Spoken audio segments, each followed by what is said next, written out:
Hey everybody, how are you? As always, let me know if the audio sounds good. What's up, Dope Nose? Thank you for joining. Um, Hope you're having a good Sunday. I saw some people sent me a message on Twitter asking me if I was going to go live on Sunday because that's the new day. The new day is Sunday. I will be going live though when I get a chance during the week if I can. So this week I did have like a surprise live, I guess you'd say. It wasn't planned. I just felt like I had to get out there and talk. It was a good discussion. So thank you guys that joined that discussion. As always, it means a lot to have you guys in the live chat. Whoever is here right now, hello. And do me a favor, share this link to this video or to this live, better said, on any social media platform you use. Let's see how many people we can get in here. I see some people are joining. I see Barry. He's saying good evening. What's up, Barry? Sofa. Good to see you, Sofa. FRC 2020. Hello from the Netherlands. Hello, my friend. Hope it's a beautiful day in the Netherlands today. Barry says our afternoon. Yeah. I hope you guys don't mind if you hear some like faint guitar noises in the background. I live next to a sort of like a historical part of the city, and there's sometimes like live performances that happen out there. And a minute ago, luckily it stopped now, there was like a tango show or you could hear like a Spanish guitar and somebody singing extremely loud. I am pretty far away from that spot. Like I'm 2 blocks away and I could hear it. So if you hear it, just remember I am in Argentina. That's why my name is the Undead Gaucho, in honor of my roots, you could say. Ryan, what's up, Ryan? Congratulations, man. For those of you that don't know, Ryan is apart from having an awesome podcast and looking into the phenomenon, writing books, I think you're also a playwright, if I'm not mistaken. He's a cool dude, does great work, an experiencer, had a sighting himself, and make sure to go check out his podcast. And congratulations, Ryan, on your engagement. I did see that on Twitter the other day. So see, there are some positive things that happen on Twitter. There is some good news. And the UK has been buzzing. The boys from that UFO podcast, Signal, Andy, Shadows of Your Mind magazine, Vinny from Disclosure Team, all the boys basically from UK media, Graham Randall as well. Forgive me if I'm leaving anybody out. And Ryan all met up in the UK, which was awesome. I got to say, guys, if you're watching this, I was very jealous. They also got to meet Lou Elizondo and sit down for a meal with the man, the legend himself. I thought that was really cool. I'm sure they had an amazing conversation. They might have some secrets that they can't share with us at the moment, but hopefully one day they'll break down what the talk was like and what it felt like. UFOT's here. UFOT also has a great channel. She says, shared good vibes. Thank you. She also has good vibes, her and her co-host. Andy, salutations, brother. I hope everyone had a happy Halloween. This is the first Halloween, I think, where I didn't really do anything. And there's not much trick-or-treating out here. So I just kind of kicked back to watch some 80s movies, Teen Wolf, Ghostbusters, and enjoyed the night, really. I started checking out a new show on Netflix, an animated series, which was really funny. I'm forgetting what it's called at the moment because it's new. So I literally found it yesterday. If you guys know what I'm talking about, I shared it on Twitter.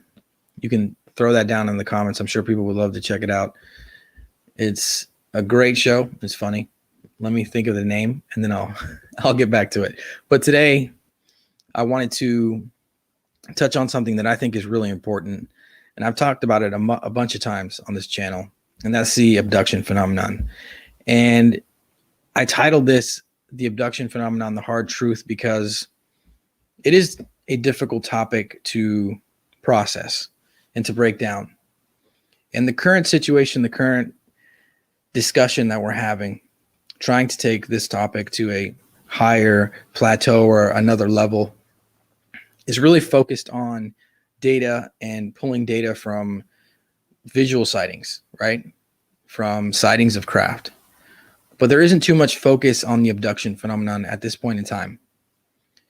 And there have been brilliant minds that have focused on this topic and dug into it. And it's a mystery. It's a mysterious topic. It's hard to put your finger on it.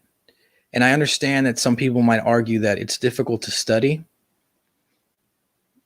But last night I was thinking that we know ATIP existed. We know, these UFO programs existed. And they would have to be sleeping, in my opinion, or very blind to what the UFO phenomenon is if they didn't take the abduction aspect of this serious. Now, why is it the hard truth? See, because I think at this point in time, we can openly talk about UFOs because it's still an unidentified flying object. The caveat there is that they can claim that it's China or Russia or some human tech maybe that we can't explain. There's still that big gap. And I'm worried that if we don't start focusing on some of the more woo aspects, as some people might say, of this topic, there's going to be a big gap where we find out basically we're in the world that we're living in now, where UFOs are a reality, but we're still not really sure what's inside, what's piloting it, and what the purpose is. But the whole lore, the whole history, the whole story behind UFOs has been shared to us by experiencers, brave people that have come out and told their stories. And for you to look at experiencers today, or abductees, or people that have come face to face with this phenomenon as too woo to listen to, or to think, like, basically break down what they're saying and try to understand where they're coming from, what they went through, I think is a huge, huge flaw in how we're approaching this. So today I wanted to talk about that. And I hope you guys want to talk about it too. Kristen Thompson says, or Christian, sorry, says CE4, definitely. CE5 as well, all the different aspects of close encounters, but I think the face-to-face encounters where they see the occupants, those are probably the most powerful. And how much can you really learn about a craft, right? At the end of the day, you're just learning about technology, and I don't think it's going to teach us much about the true meaning behind the relationship the phenomenon has with our species. It's going to just let us know that there is some craft in the sky that we can't explain. Okay, so seeing as I am in an apartment building, it sounded like a second ago somebody's drilling. I don't have any of the phone numbers of my neighbors. I'm not that kind of neighbor. And I hope they don't start drilling like they did all week. Oh my God, they drove me crazy. I work from home, obviously, because of COVID. They sort of switched up the game and they let us work from home a lot. And I don't know if this has ever happened to you guys, but somebody like drilling above your head for like hours is probably just as bad as getting waterboarded. Especially when you have headphones on and you can still hear it. I can see make sure to check out that one time I was abducted by aliens, the channel and the podcast. I think they have a podcast, if I'm not mistaken. I am subscribed to their channel, and I like that they just talk about the topic and have an open discussion without really, they just kind of enjoy the topic. And that's what I feel is important. People that really enjoy the topic and have had close encounters or really want to learn more about it and are open to talk about different aspects of this. Alien Girl's here. Hey, I hope you're doing well. I saw you dressed up for Halloween as Lady Gaga. Am I wrong? All right, guys. So let me know, first of all, I'd love to know how many of you have had a close encounter in the chat right now. If you don't mind, share it. Recently on Twitter, I shared something and I said, I wonder what it is that makes me different from people that have C5 experiences where they see like an orb close up, or they have some craft show up, or a light being, whatever, right? I've tried to experiment with C5.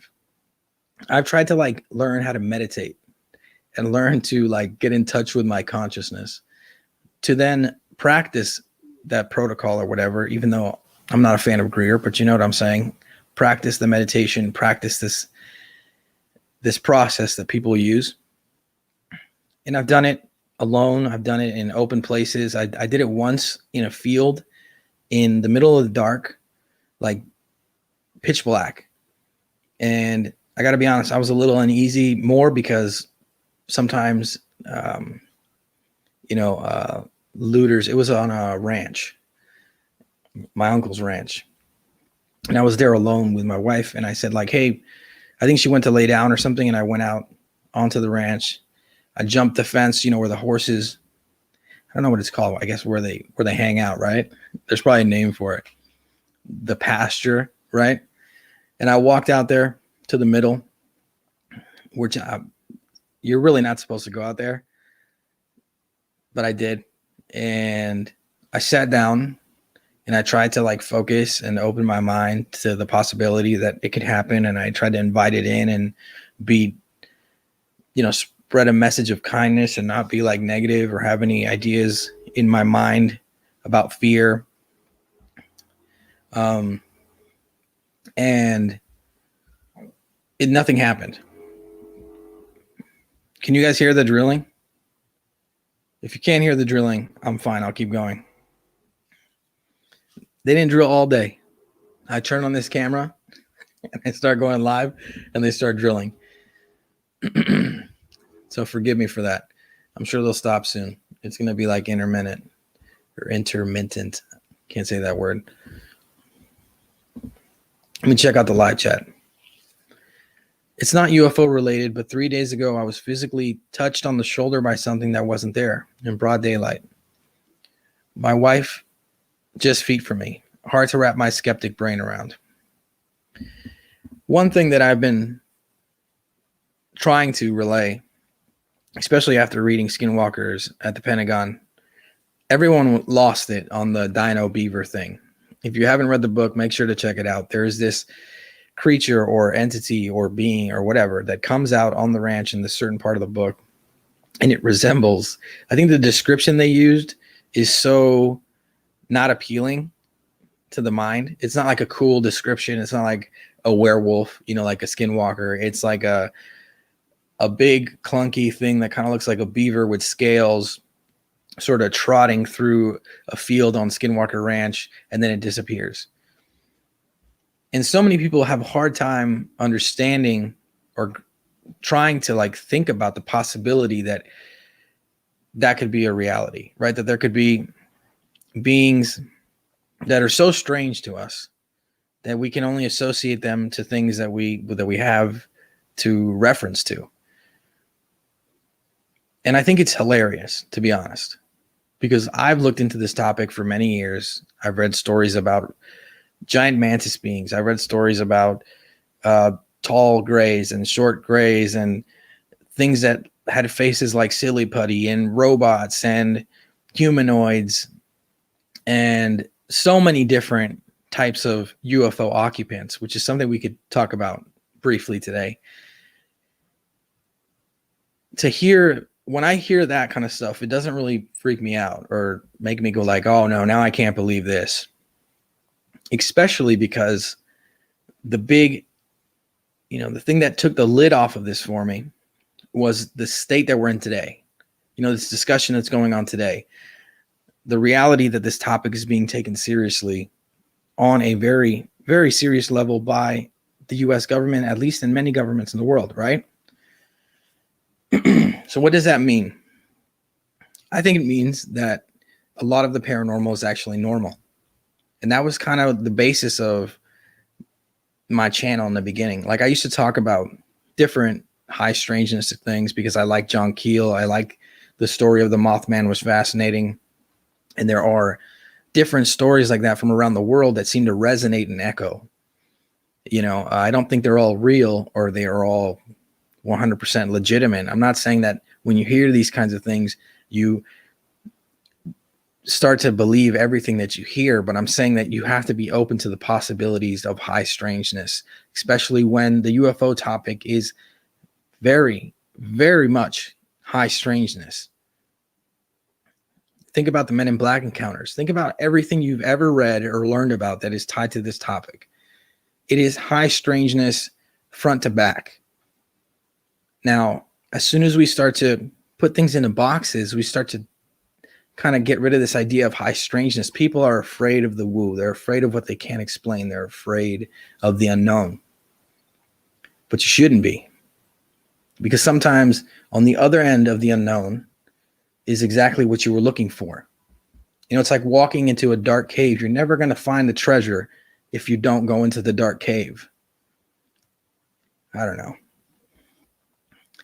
It's just, it's interesting. It's fascinating to me, actually, to see people like stick to certain things and stick to certain ideas when it comes to a topic that is so vast and so filled with different aspects of it that are strange and very, very strange. I've touched on so many things in different videos I've made. I've focused on certain aspects to try to point it out. Nobody really ever gave me any good explanation or a good hypothesis on a lot of the stuff.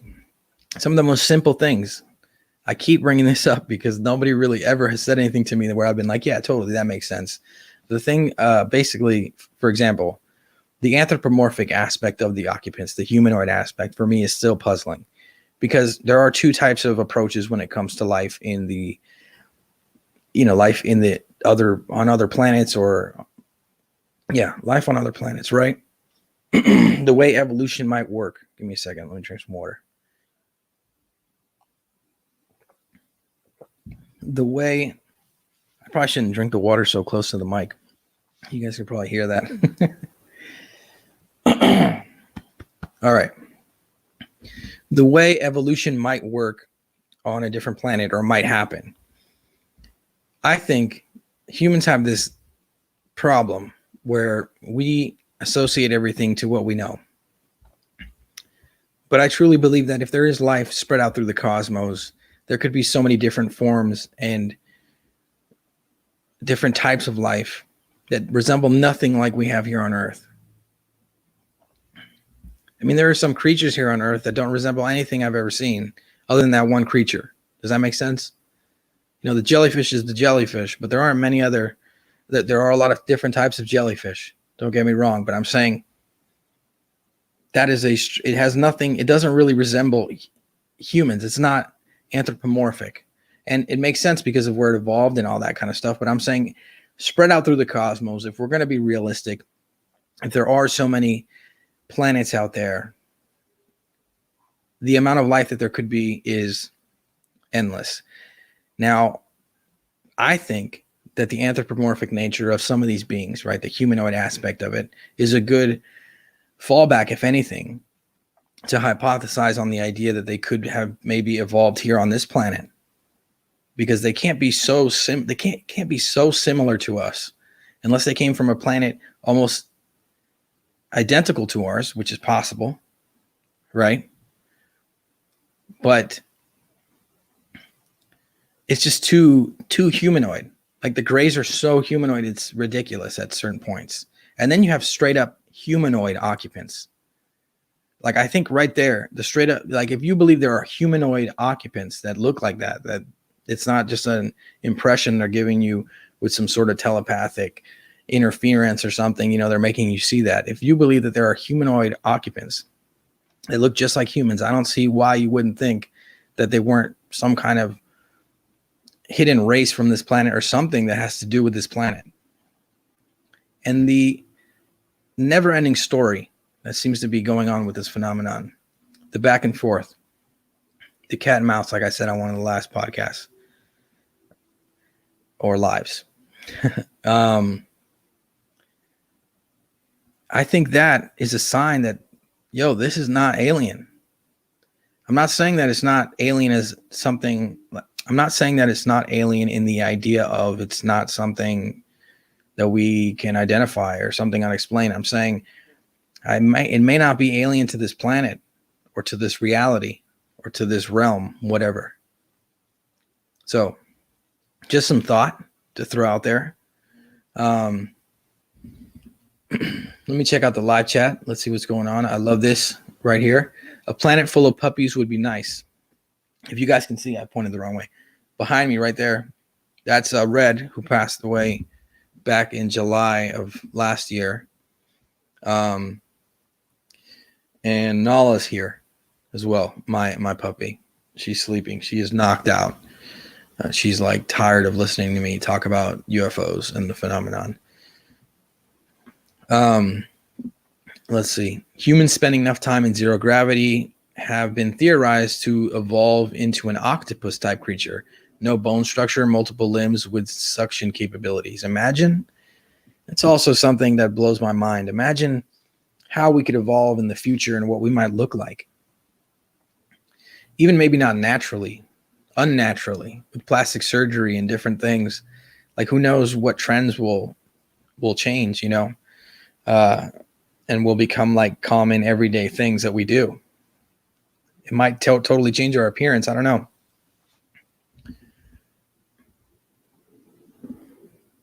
This is funny. Cow women from space. I don't know what that means, but oh, here's a good one. Christian says, have you seen Steven Spielberg's series Taken? Yes, I have. And I watched it just recently. I had seen it like once or twice when I was little, not the whole series, when I was younger. And I shared with everybody on Twitter, like, everyone should watch Taken. There are some cheesy parts in that series, obviously, because I think it was filmed in the early 90s. But the storyline and the idea, the real root of the idea of the story is perfect, I think. You know, it touches on consciousness, and the contactees or the abductees have sort of telepathic abilities. They're like connected with the occupants. There's like a connection there.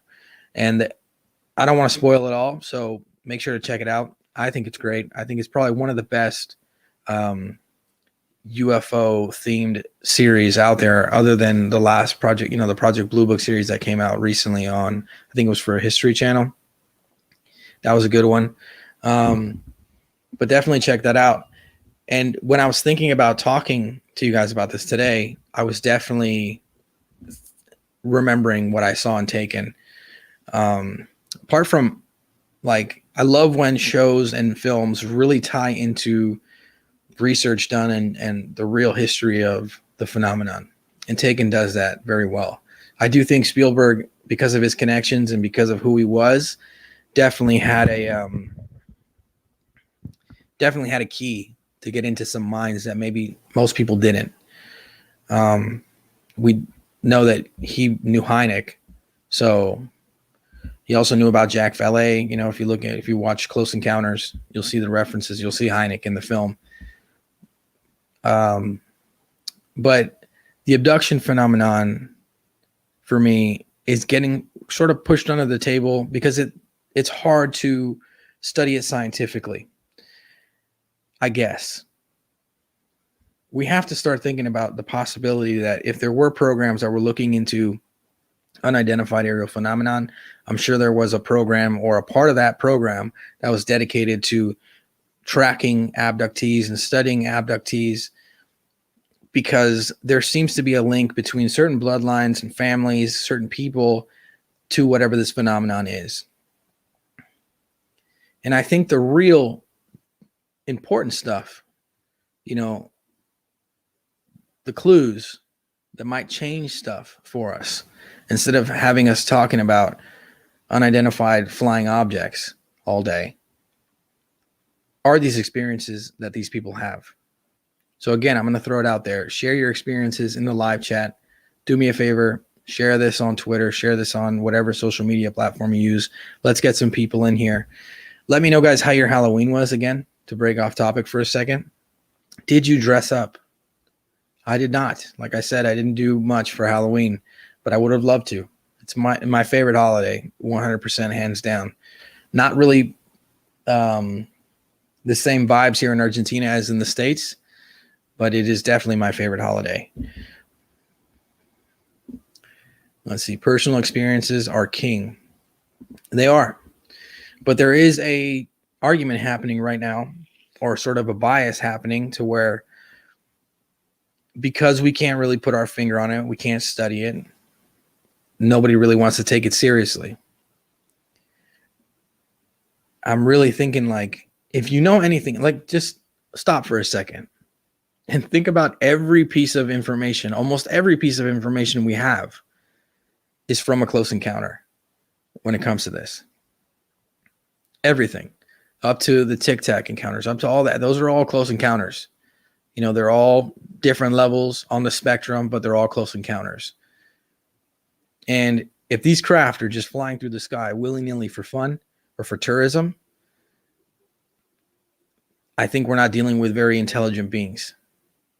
But if you look at the history, you look at the people that have been face to face with this, you'll see that there is something very important that they are doing or using us for. And that could also really explain the secrecy that they themselves, the occupants, use when interacting with us and our culture and our world and our species. You know,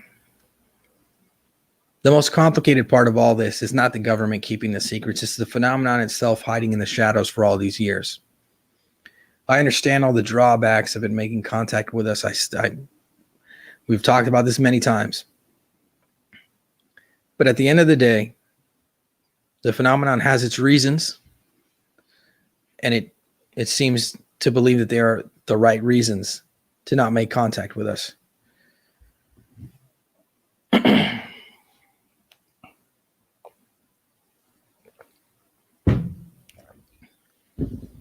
Halloween is today, or it was, I'm saying Halloween was yesterday because it was Saturday, but I think Halloween's today, right? I'm sorry, guys. I always get a dry throat when I start talking too much. Let me see. Disclosure Team is sharing some stories. He said, I took my daughter trick-or-treating, but I didn't dress up. You know, the day I get to take one of my future kids, if I ever have them, trick-or-treating is going to be an awesome day. Went to a Ren fair yesterday, not dressing up today. That's cool. What is a Ren fair? Dragonfly. He says, the phenomenon shows up here and there, but always lets us doubt that it really did. It's like having a very vivid dream. That makes sense. And, you know, one thing I think that really troubles me at times is when I start to go down that rabbit hole of the trickster element. You know, what if this phenomenon somehow evolves throughout time to sort of align with what we are capable to believe, right? So if you look at close encounters and you look at them kind of on a time frame, you'll see that in the beginning, you know, not in the beginning, but back in the day, like in the 50s and the 60s, the type of beings that people were coming into contact with were vast. And this is one of the things that the skeptics use as an argument to close encounters or abduction cases. They say that it's science fiction that influences people to create these stories, and that's why the beings resemble things that we see in film and media. And in some way, I think that is I don't know how to say this, it's a weak spot for trying to prove that this is really happening. I do believe people are having these experiences, don't get me wrong. And I think that it is interesting to look at the time periods and to see that, yes, when there were more humanoid encounters and people were coming from, you know, from Venus, we didn't know much about Venus. We didn't know much about space at that time. And science fiction was really, the actors were people like with little antennas on their head in the films. So they were very humanoid. But then you do hear stories from throughout time with patterns, right? Where you see the grays, for example, are a great pattern throughout time. Maybe they call them gremlins or goblins. Maybe they call them, demons. But it still seems to resonate. And there are patterns between people, like even the smallest details, like when you hear this idea of the smell of sulfur, or people claim that they smell sulfur when the craft leaves or when the craft appears. And if you look into the paranormal and you look into high strangeness, you look in any sort of paranormal encounter, sulfur is often something that goes hand in hand with that, the smell of sulfur. Now, what does that mean? I don't know. The trickster element to me gets really dark and really deep real quick, because all the ancient stories talk about the trickster gods. They talk about these trickster beings. And I've said this before, I believe gods are aliens. I'm sorry.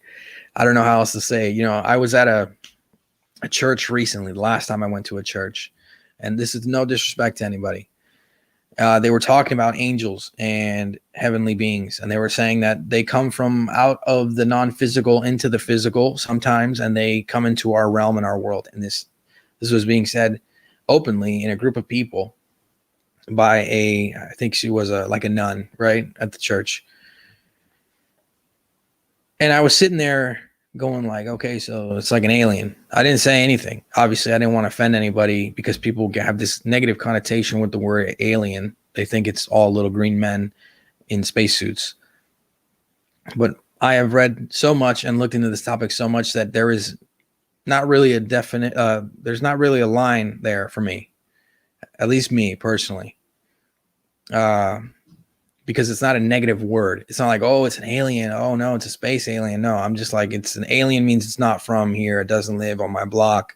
It doesn't have a driver's license, a social security number. It's not from this realm, this world. So it's an alien. I would say the same thing if I saw a demon walk out of what some people might call a demon. If I saw the cliche demon just come out of a portal in my wall, just come into my apartment, I would say the same thing. Because that's how I see it, right?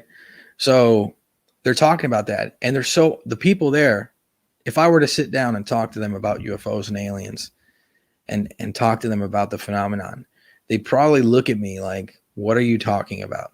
If I started getting like real deep into it, like the conversations we have here, they might look at me like, what are you saying? But when none was telling them about interdimensional beings coming from one reality to the other, they were totally okay with it. And one of them was like a physics professor, and he was okay with it.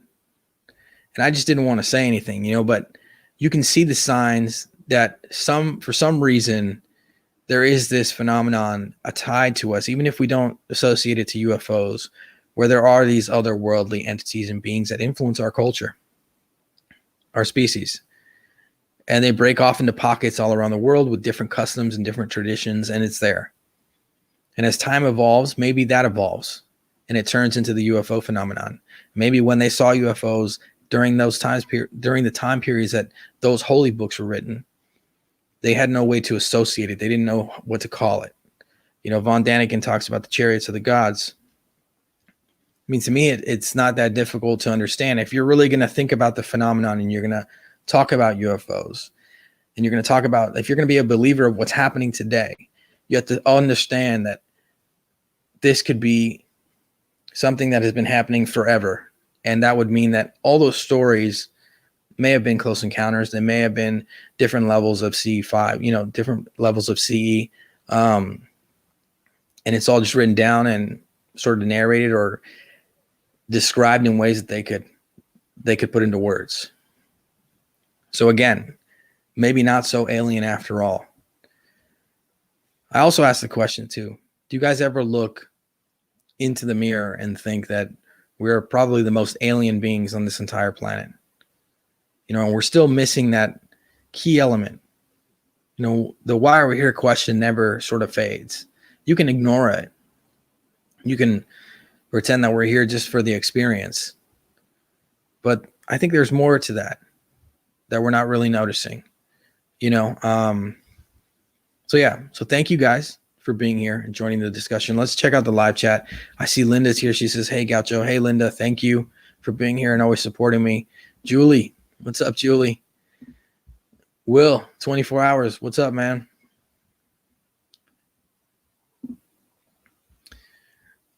That's a good point, man.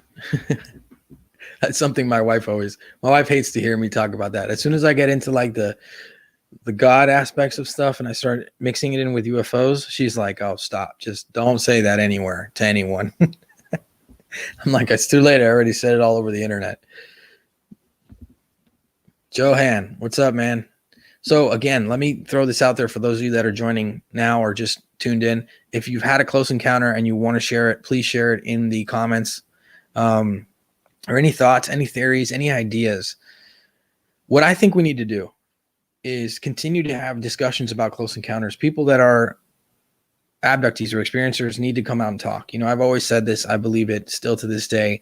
I think the conversation that's being had right now about physical craft and getting data, radar data, getting different, getting different pieces and snippets from the governments to try to like push out this information to the world and let people know is important. But I think the real important, powerful stuff is from the experiencers. It's from you guys that have a close encounter, the little details that you might remember, or maybe what you were told. But there is one thing too, I think we should talk about. The idea of false prophets, right? It's been talked about in different books, different stories from the past. Don't trust the false prophets. I think one thing, a piece of advice that I would give to anybody that's had a close encounter, even though I haven't, but I'm going to say it like as I don't want to offend anybody, but I'm saying you shouldn't take that close encounter as, even if the beings or whatever it is you come into contact with tells you, what it's doing, what it's for, what, why they're here or what's going on. You should take that information, save it, write it down, whatever. But at the same time, you should consider that that's just one group of beings, that you came into contact with. It'd be good to take that information, share it somewhere into like a portal, or a portal is the wrong way to say it. It's a Spanish version of saying that. Putting it somewhere where we can like accumulate different descriptions that the beings have given to experiencers and sort of pick away what the raw data is, or what the raw data is the wrong word. Here's where my Spanish and my English starts to mix up. What the important information we can pull from that, like trends and patterns, right? Because I'm worried that some people have a close encounter and then they're convinced that they understand everything about the phenomenon. And I don't think that's true. I think even it's like I said it the other day. Imagine you're floating in the ocean, right? You live on this little island with 5 other people. You swim out into the middle of the ocean. You've never seen a boat before. You've never seen a vessel on the open sea. The boat pulls up and you make contact with the occupants of the vessel. You ask them what they're doing. They tell you that they're fishermen and that they fish. So they catch fish and they take it and eat it or whatever. Then you swim back to the island and you're convinced that every vessel, every boat out there has the same task, the same goal. They're all fishermen. That's as simple as it could be, right? That's the simplest way I could break it down. It would be incorrect because there's so many vessels and boats out there that have different, goals, and there's different reasons why they're out there. And that's what we should always remember. But that doesn't mean that it's not important that you saw the vessel and you talked to the fishermen. At least you learned that there were fishermen out there. So don't trust anyone that comes at you, even experiencers that tell you they know the whole story. Maybe they just think they do. I mean, I think that's how I would approach it. I would listen to them, take their story because it's important. Like I said, for those of you that have had a close encounter, I think it's super important.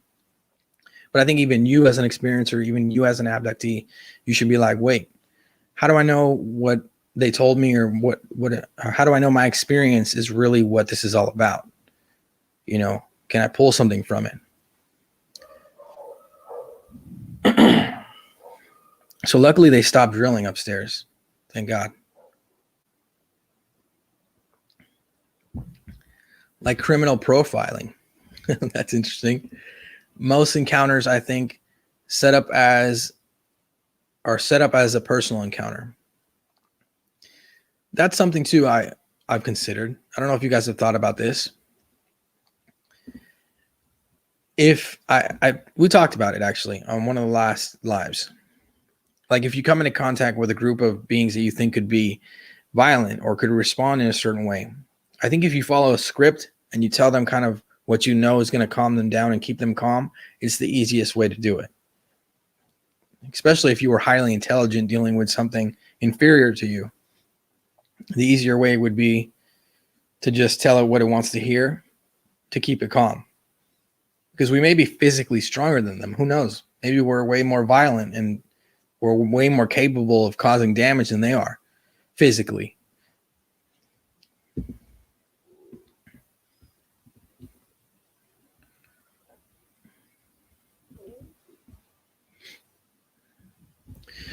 So, what do you guys think? Is it too woo to consider that approach?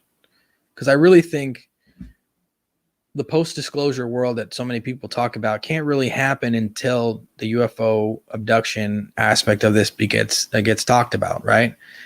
But there's so many people are worried about pockets being touched and, you know, people getting affected and UFO amnesty and all this stuff. I think the real head of the spear is the abduction phenomenon. The real reason why this had to be kept secret is because the phenomenon can interact with anybody at any time. It can go through your wall and take you at night. It can take your children, your grandmother, whoever, right? It can obviously put them back, whatever, maybe doesn't harm them, but it can interfere with anybody without, like, nobody can police it. And I think that is the most powerful thing that if they come and tell us that the secret was kept for so many years because of that, what's your argument against it? Well, you should have told us, because then we would have known that we didn't have a chance to stop it. You know, I totally have thought about this. I've stayed up staring at the ceiling in the middle of the night thinking, how would you explain this to people in a way that would make them feel comfortable? And there really isn't. You know, give me your best case scenario to explain it. To say, like, look, we know you feel safe because we keep you safe. The government, right? We keep you safe. But all our tanks and weapons, even our nuclear weapons, they're powerless to these things because they can kind of manipulate and bend reality. They can do what they want and come and go. We can't keep up with them. So that's why we kept the secret, because there was no way to tell the world about this without you guys losing faith in those that are sworn to protect you, those that you pay your taxes to protect you. And like I said, it may not be negative. It may not all be negative encounters, but just the idea that anything could come through whatever into your reality and do what it wants with you at will against yours. How do you explain it? You know, how do you drop that onto the people of the earth everywhere around the world? I think that's just like the hardest thing to try to break down. It's the trickiest part. So that's why the UFO abduction phenomenon, you know, it's the hard truth. It's the one that I think will get last. They may not even give it to us. It may just be like the moment they talk about, the moment UFOs are really taken to the next level and everyone is aware and awake. Ghost Rider just drove by on his motorcycle. Everyone is aware and awake that this topic is real, that this phenomenon is real. They may not have to even say anything about the abduction. I think it's going to be too sticky. It's just going to mess stuff up. That's the part that's going to mess stuff up, right? I don't think people are ready to accept the idea that we are powerless, that humans are actually powerless when it comes to the phenomenon.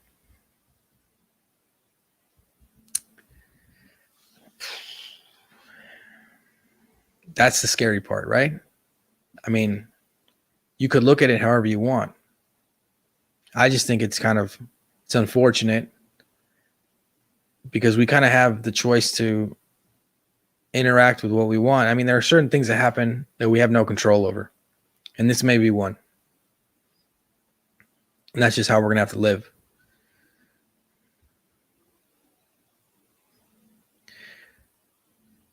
I see you guys are talking about the Lakota deities. And well, look, man, I'm telling you, for me, all the deities, all that stuff, it's all just more proof that the phenomenon is real. It's the only way to look at it. If you look at it another way, you're just missing that one. It's like you're looking at the picture upside down, in my opinion. If you look at deities, you look at any sort of, the Greek gods, everything. It's just right in your face. It's right in front of you. And there's so many temples and customs and wars and money that was made and power that was given to people because of these deities and because of these cultures were built. They still resonate today. They're still super powerful. People put their faith and their life into the hands of these deities. Is it wrong? I mean, I don't know. Like I said, I don't think the phenomenon's all negative. So there may be some good deities. There may be some bad deities, just like the stories say. Check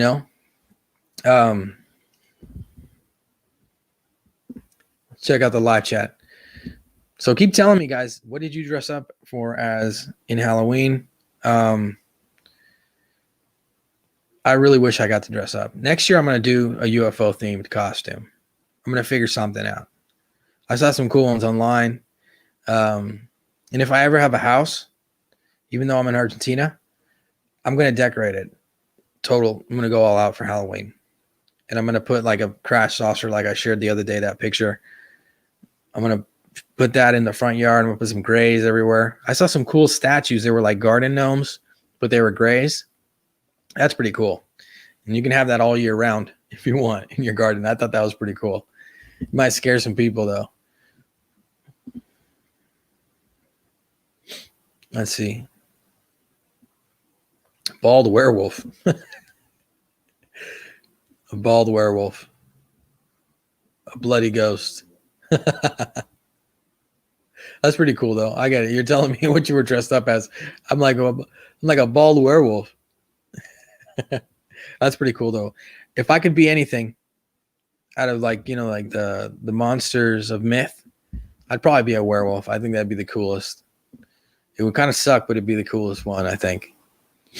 I'd rather be a werewolf than a vampire for sure. Like a Teen Wolf version, the Michael J. Fox version, where I could like play basketball really good and be like the cool kid surfing on top of the car. That one, not like, what is it, Werewolves in London. That would suck. This is funny. Andrew Pierce says, "Happy Halloween, everyone. My son told me that I didn't need a costume or a mask." That's funny, Andrew. Kids are smart, man. Totally. So here's Lucy. Hey, Lucy, how you doing? She said, "A craft hovered above me when I woke up at night, sleeping outside as a kid. Very distinct lenticular craft, completely silent except for a humming. It glided away, then turned sideways and shot up." Look, here's a story, right? An experience that somebody had. Lucy, thank you for sharing that. Where you see patterns. You see these little details about what she said that align with so many other cases and so many other experiences, right? So she's talking about the hum. And then she talks about how it glided away and turned sideways and shot up. Whenever I hear somebody tell me a story that they say the craft turned, at a 90-degree angle, or it turned sideways, or it slightly tilted up and then it shot off, that really catches my attention. And I think that they had a true experience. Sometimes I don't hear that. And I'm like, let's see if they, have another pattern or something there. And most of the time, most of the people that I've ever shared an experience with me have had some kind of pattern. I don't think I've ever had a moment where I didn't respect somebody's experience or story, and I didn't want to like, really analyze it too much. I'm more into the idea that you're willing to share it and you're willing to talk about it. But Lucy, thank you for sharing that with me. And I hope that, how did you feel after that experience? I'm sure that you were looking at the world a whole different way. Thank you for sharing that. Galan, what's up, man? He says, a hug from Spain. The abduction issue is sometimes very complex and very difficult to explain by the witnesses themselves. More ufological culture is needed. 100%. And I think we got to fight for that. We got to strive for it, man. I don't know how to do it alone. I try to make videos. I try to talk to experiencers. I've had people send me, their personal experiences to my email or in a DM, and they'll tell me every little detail. And I always tell them, hey, if you're ever open to talk about this, go out there and talk to people about it. Don't just share it with me. We got to make it a comfortable space for people that have had experiences. Now, that being said, too, we can also help people that believe they've had an experience and it wasn't an experience. There will be those situations where you come across somebody that didn't have a real experience, but they're convinced they did. Maybe it was something that traumatized them, and you can find the root of that trauma, right? Or I'm not qualified, as, I'm not a doctor or anything, so you can guide them in a direction that maybe will help them. That's something we shouldn't forget either.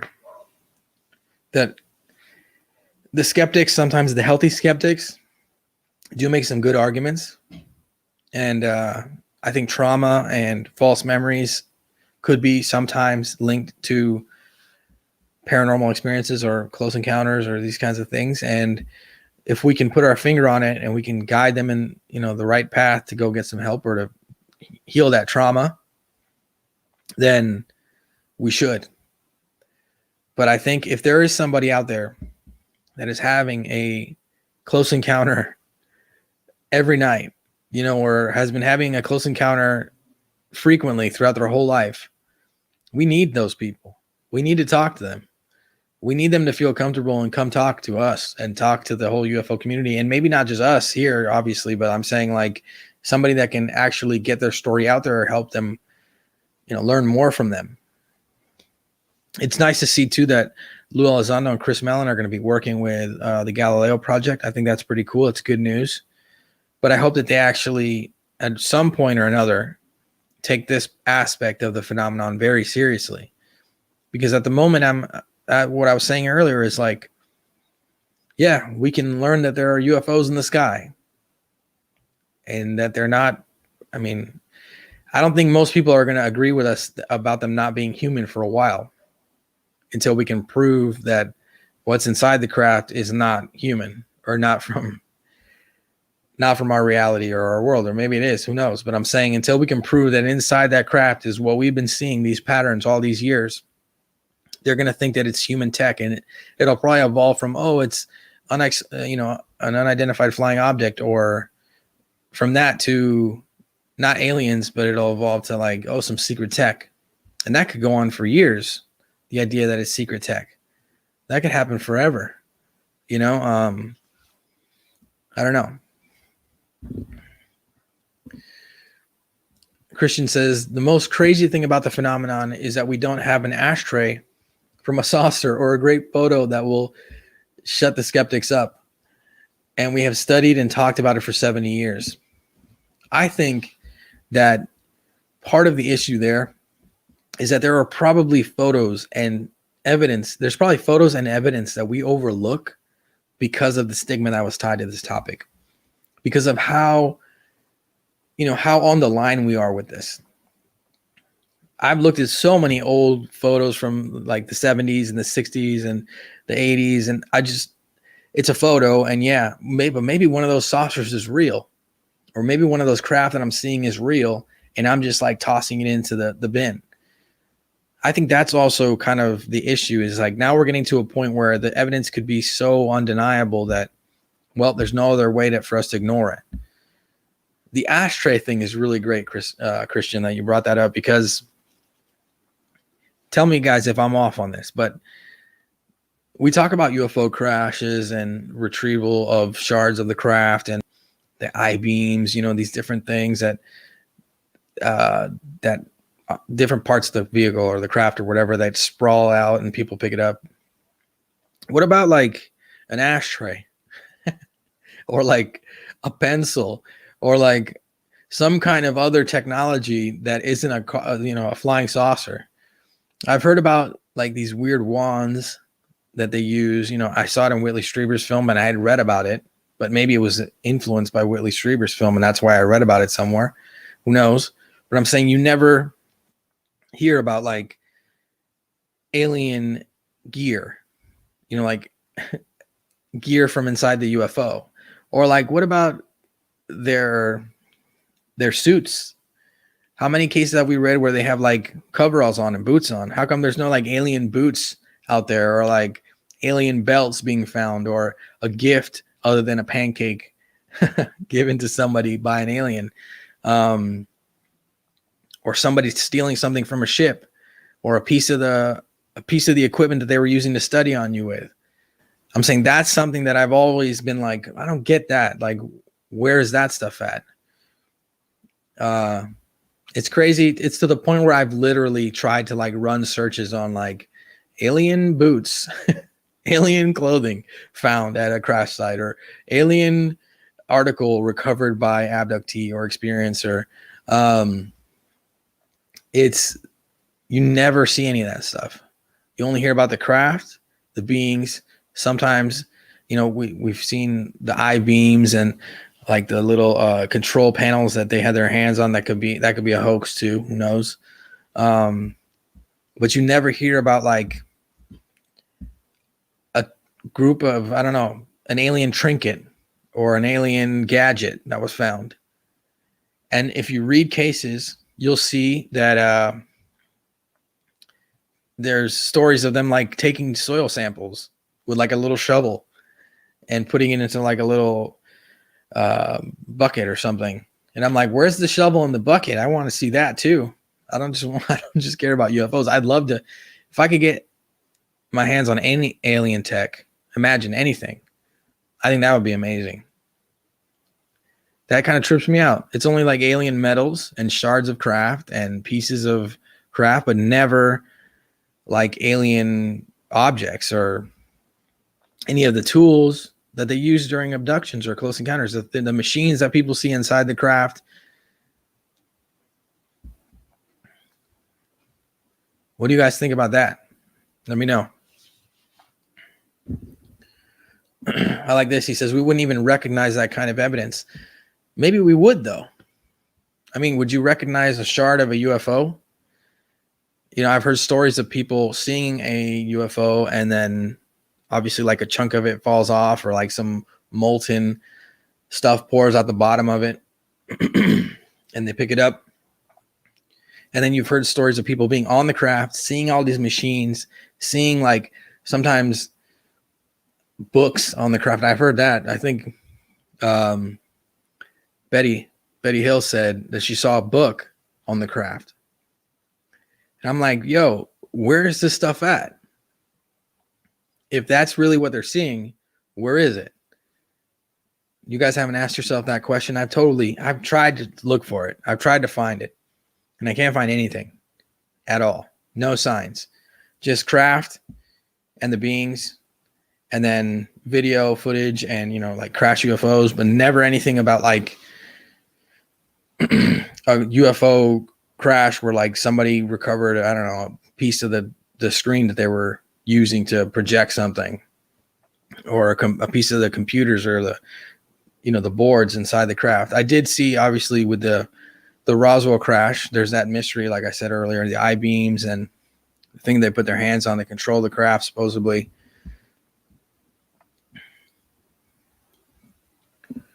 This is a good one. Have you ever considered the phenomenon is doing their own retrievals or cleanup operations to keep tech from us? Something to consider, definitely. But I think if we have pieces of the craft, which seems to be the case, which seems to be what's being discussed, then crash retrievals are a real thing, right? And you'd think that they would have some kind of alien tech, like something similar to what everyone has seen. Like, is there any tech inside the bed that they lay people on? The bed, or the cold slab of metal that they lay people on inside the ship. That just sounds like an operating table. Is there like some nanotech inside of that? Is there like some super advanced tech in the, how there's like needles that come down out of the ceiling sometimes, or those different operating tools?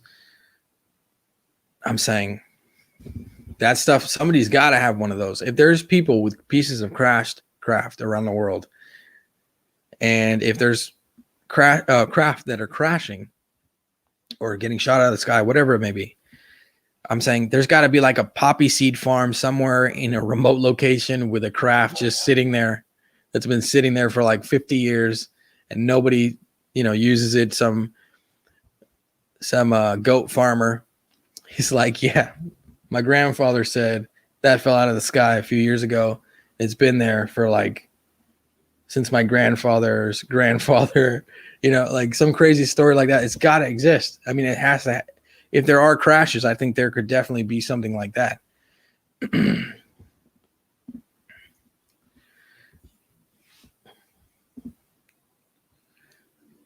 I heard of them cleaning their own crash. That's what people are saying in the chat. I think that's interesting. That is interesting. But then, like, why would they let anyone have a piece of the craft? Right? Unless that's really not the tech. And that's why we can't figure it out.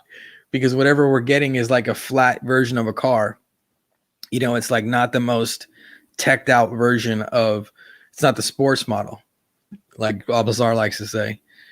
It's like the model of the car you get, when it doesn't have the handlebars in the back seat to grab the side of the window. It's got like roll down windows. You don't have like the buttons. It's not automatic. What if it's that?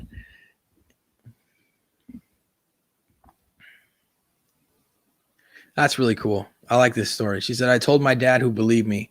Thank you, Lucy, for sharing that. He apparently had seen UFOs in the war in Southeast Asia. And that's another thing. There's totally a bunch of stories about that. It's fascinating. Angel hair dissolves. There's cases of angel hair. That's also interesting. The angel hair aspect. For those of you that don't know what that is, it's like this white substance that's left behind after a close encounter sometimes, or I guess the same thing would happen if there was a crash or anything. Like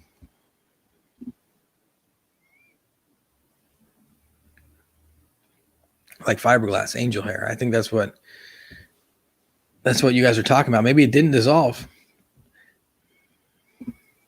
A poppy field would have been discovered, maybe. But imagine, it's just like a remote location with like some goat farmer, and it's just like covered in grass. It's just, there's weeds growing all over it. It's just sitting there. He sees it every day. His great grandfather tells him about the story that it fell out of the sky, but the village is so small and they're so not into science fiction culture that they just think, I don't know, it was a sign from the sky. And then they had a wonderful harvest moving forward. So they just leave it there for good luck. I'm saying that's the one thing about crash retrievals that really fascinates me, is I think that if there are any craft falling out of the sky, the argument that they're so advanced and high tech that would never happen, I think is ridiculous. I think that's a dumb argument. I don't want to offend anybody, but I think that's not a good argument.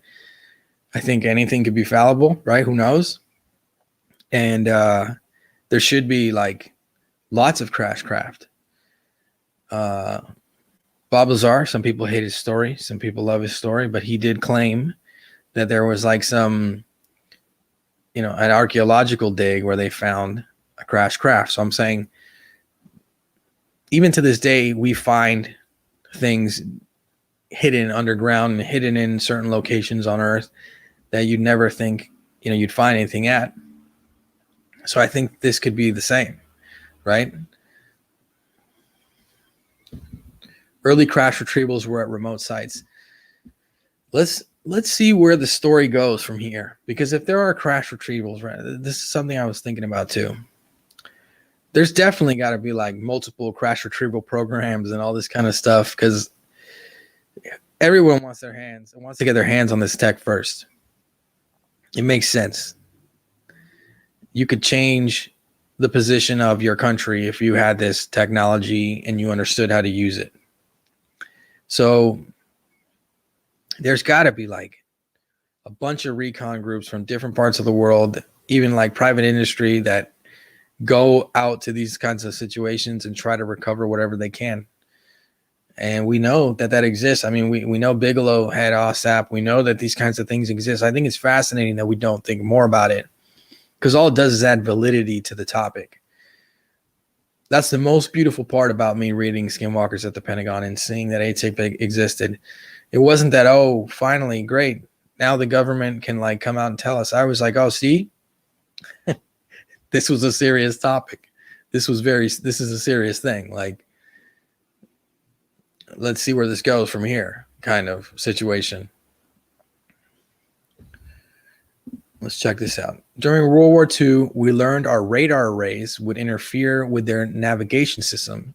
That's what caused the Roswell crash. We downed 2 of them. I have read that, definitely.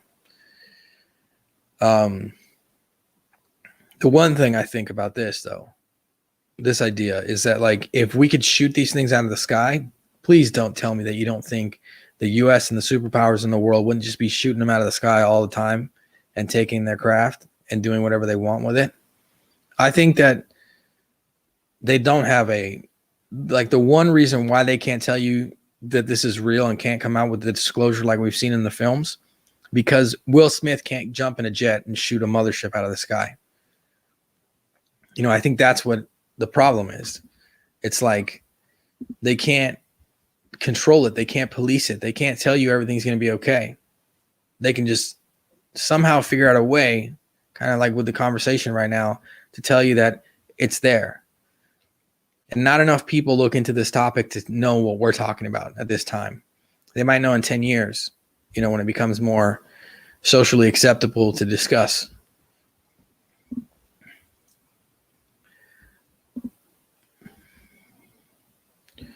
UFO Video Addict says they started to crash our passenger planes in the 1950s because we got stupid. That's also crazy, because then you're thinking, not that what you're saying is crazy. Sorry, that's the wrong word to use, but I'm saying that's crazy to think about. Like, we know that some pilots have had close, you know, collisions with these things, or like almost collided with these things, with the UFOs and UAPs. And you'd think that if they were so advanced, they would like try not to crash into a slow moving object like a plane in comparison to theirs. So that's interesting. It's something that I pondered too, is like, it does seem like they play with the pilots, you know, when they come into contact with them, or they're just as fascinated by the pilot as the pilot is of the craft itself and of the occupants in the craft, or whatever he's seeing. Because who knows? Maybe they don't get out much. When they get out, they see us and we're like a rarity, or we're just like, they're not allowed to really come into contact with us. I don't know, man. There's so much to think about when you start really trying to like go down the rabbit hole, and you've looked at so many different things. You start to, I don't know if this happens to you guys, but there'll be moments where you're like spinning in circles, because it's like there's too much information. You're like looking at every single, it's like you're standing in a room has no door, and you're just looking around trying to find a door, and there's not a door there. I like how UFO Video Addict said there are underwater neighbors. They're not visiting. I agree. That's probably in the direction I'm leaning in most. I think there's life in space. I think there's life on other planets. I think the universe is fascinating and magical. And I think that these beings are our underwater neighbors, most likely, or are on some way, somehow they can remain undetected. In the Skinwalkers at the Pentagon book, there's a story from like Ventura, California, where I think it's Ventura or Van Nuys or some part of the valley in California, where this family is having close encounters, And at one point they're like filming it with a special, I think it's like heat vision goggles or something. And they can see the craft, and they can see like some lights from the craft, or they can see the lights from the craft or the heat coming from it, because it's like over a car or something. I can't remember clearly. I should read it to you guys. But if you haven't, again, read Skinwalkers of the Pentagon. Take the information that you can from it, learn from it. But it seemed like what they were saying in the book was that the being was like, they could see like the legs and the shape of the being as it kind of went through the light, but they couldn't see it. So it was like invisible, like that's something else too. That's something else, man. But I don't want to stray too far away from what we've been talking about, because again, the rabbit hole is very deep. You start having these conversations, you start thinking and having thought experiments, and you can go so deep. You can go very deep, and you can find yourself, like I said, in that room with no door. You're just trying to get yourself out or find somewhere to stand where you feel like you know where you're going. But yeah, it's vast. But let me know, guys, what you think would be the easiest way, or if you could think of a way for the government to explain the abduction phenomenon without it causing discomfort or more distrust from the people. How would they do it? I truly think the only way it could happen is if, first of all, they have to play like they don't know anything. They've never known anything about the phenomenon. They're just knowing now. They're just learning at this very moment. And finally, all those stories became real. Because if they start backpedaling, talking about that they knew the phenomenon existed and this and that, and they'd been looking into it for years, and if that comes out, there's no fixing that. So let me know what you guys think. I think the way it's being discussed today is probably the only way for the general public to take it. But I still think that for us and for the community and for people that really want to get to the meat and bones of this topic, we have to look into experiencer cases. We have to listen to people's stories. We have to see what they have to say and learn from them.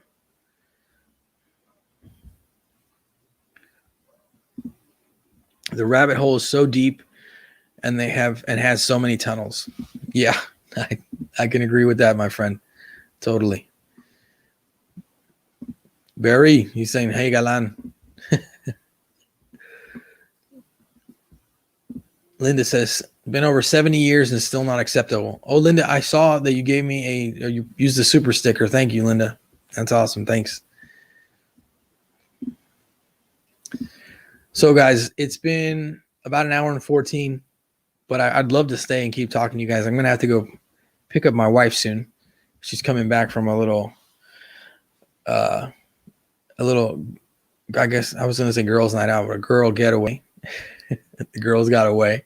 But thank you guys, as always, for joining me in these discussions. Thank you, Dutch UAP Disclosure, for joining. I saw you on Instagram, and I saw a story that you did, that you uploaded. Everyone should go follow him on Instagram, or them, whoever they are. They did a really good job piecing together some clips and creating a great story, an Instagram story. So it's like a little video, really highlighting the importance of some of the words that Lou Elizondo said about, what if we learned that our human past and our history was not exactly what we thought it was. And I think that's the direction that we're headed in. So don't stop searching for the truth. Remember, the experiencers, the abductees, they are the heart of this. No matter what anyone says, no matter whatever data we see, the real heart is them. And the data is only going to get us so far if we don't study, the interactions people are having with this. We'll find out that UFOs are real. We'll find out that they have capabilities that are highly advanced, that they're not Russia or China. But then what? Looks like the cops are showing up. I'm joking. I don't know if you guys can. I don't know if you guys can hear all the background sounds that are happening right now. The city's going wild. But have a great night, guys, or a great day, or a great afternoon. Continue to enjoy Halloween, and we will talk soon, guys. Thank you for joining me again, man. It means the world.